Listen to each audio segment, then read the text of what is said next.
السلام علیکم ورحمۃ اللہ وبرکاتہ نحمده ونصلی علی رسولہ الکریم اما بعد۔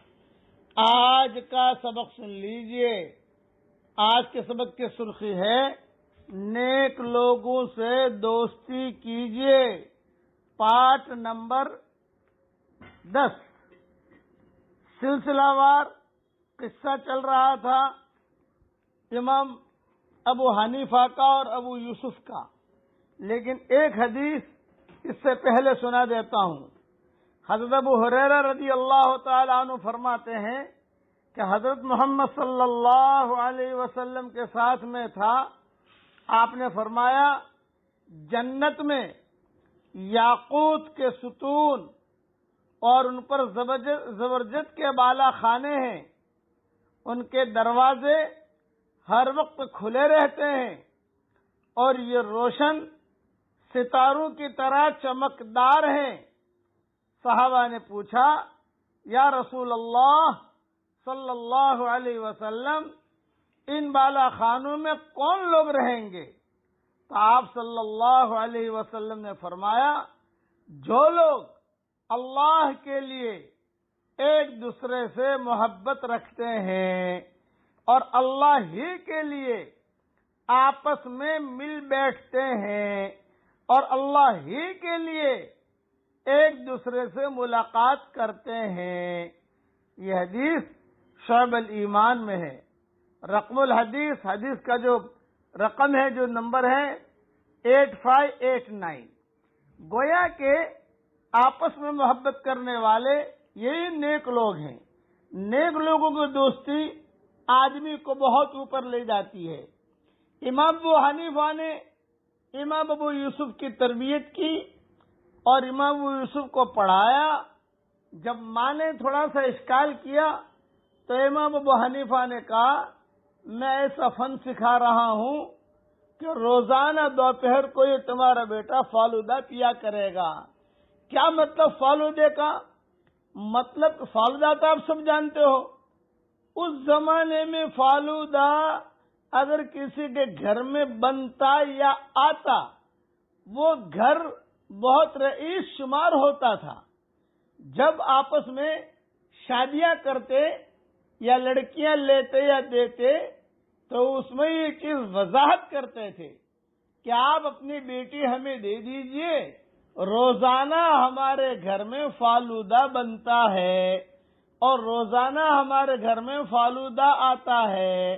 یا اس دور میں لوگ چلتے چلتے گھروں کی طرف اشارہ کرتے تھے، بھئی یہ کوٹھی جو ہے اس میں روزانہ فالودہ ملتا ہے، روزانہ فالودہ پکتا ہے یا روزانہ فالودہ تیار ہوتا ہے۔ دیکھو یہ گھر والے ایسے ہیں، یعنی فالودہ پینا، فالودہ اور فالودہ کا استعمال کرنا اس دور میں بہت اعزازی چیز شمار ہوتی تھی۔ یہ امام صاحب نے اشارہ کیا۔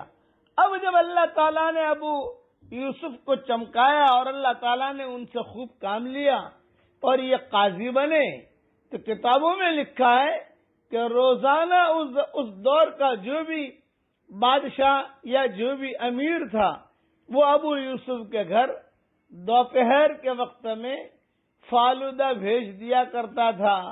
جب فالودہ آتا تو امام ابو یوسف بہت روتے اور یہ کہتے کہ میرے استاد نے مجھے کہا تھا کہ میری اور والدہ بھی ان کی زندہ تھی، بعض کتابوں میں لکھا ہے کہ ان کے والدہ بھی تھی، تو والدہ کو کہتے ابو یوسف کہ میرے استاد کی بات پوری ہوئی۔ میرا استاد کہتے تھے کہ جب میں اسے ایسا فن سکھا رہا ہوں، ایسا علم سکھا رہا ہوں، روزانہ یہ فالودہ پیے گا، دیکھو روزانہ ہمارے گھر پر امیر کی طرف سے یا بادشاہ کی طرف سے ہمارے گھر میں فالودہ آتا ہے۔ خلاصہ کلام یہ ہے، نیک لوگوں سے دوستی آدمی کو بہت ترقی دلا دیتی ہے۔ ایک مثال مشہور ہے، صحبت صالح ترا صالح کند، صحبت طالح ترا طالح کند۔ نیک لوگوں کی صحبت تجھے نیک بنا دے گی اور برے لوگوں کی صحبت تجھے برا بنا دے گی۔ اس لیے نیک لوگوں سے دوستیاں کیجیے، نیک لوگوں کو ڈھونڈیے، جیسا آپ اچھا وکیل ڈھونڈتے ہیں، اچھا ڈاکٹر ڈھونڈتے ہیں، اچھا تاجر ڈھونڈتے ہیں، اچھی چیز ڈھونڈتے ہیں۔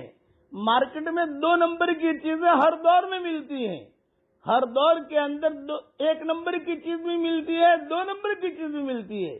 تو نیک لوگوں کو جو 1 نمبر وہ ڈھونڈیے آپ، اور ان کے ساتھ تعلقات کیجئے، ان کی دعائیں آپ کو ملیں گی۔ میرے والد صاحب رحمۃ اللہ علیہ کی تربیت بچپن میں تو کی میری دادی نے، اور جب بڑے ہو گئے دعوت کے کام میں لگے تو ان کی تربیت کی حضرت مولانا یوسف صاحب رحمۃ اللہ علیہ نے، اور بڑی زبردست تربیت کی۔ ان کے بڑے قصے میرے والد صاحب رحمۃ اللہ علیہ سناتے تھے۔